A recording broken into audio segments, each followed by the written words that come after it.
I think one of the things that's important for us to know that level this whole understanding about our role as women and African diasporic people in the culinary world, particularly as it relates to brewing, is that we have a long tradition in brewing history. It's talked about like it's so ancient and so old that that was a long time ago. But I think one of the things that we really need to kind of focus on is the fact that we do have a very long tradition from the Kemetic culture and what's known today as Egypt, brewing there, brewing throughout every part of Africa. They're very, very amazing brewing traditions that have been sustained for thousands of years today.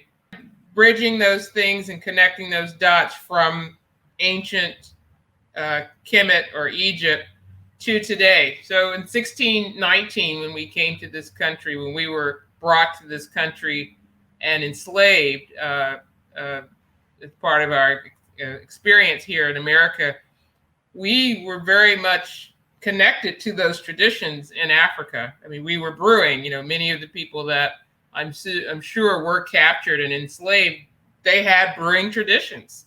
Those are traditions that were long-standing for thousands of years. When they were brought to these shores, and they ended up enslaved by President Jefferson, for instance, Peter Hemings, he became a brewer there. His village was full of home brewers, as we call them today.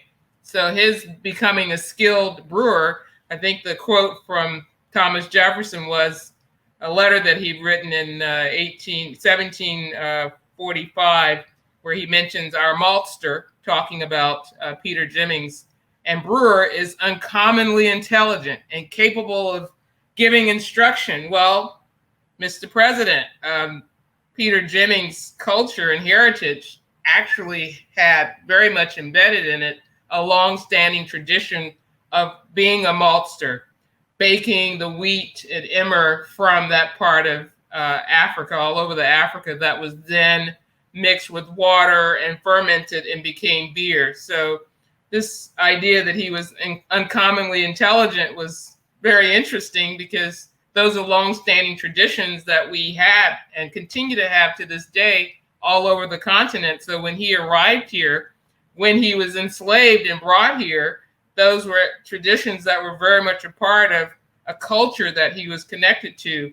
As it unfolded in this country, Peter Hemings went on to teach other people in the community. As a property owned by President Jefferson, he taught other people in that community of Virginia how to brew beer. The unfortunate part of it is that he was enslaved. He had no rights. He was owned. He was property. So he was not able to establish a heritage in owning a brewery and passing that on to his own children, because those things are not allowed. We were property. We had no rights.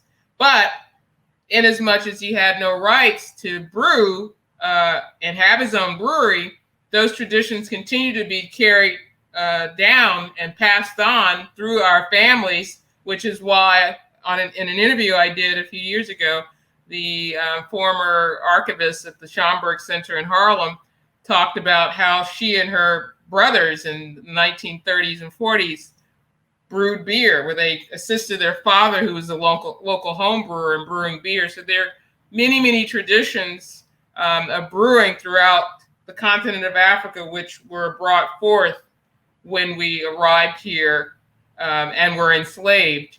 Those traditions continued. Unfortunately, again, the reason why we don't have the diversity that we might have had is because of the injustices suffered in this country, which did not allow us to own businesses, did not even allow us to have the right to vote.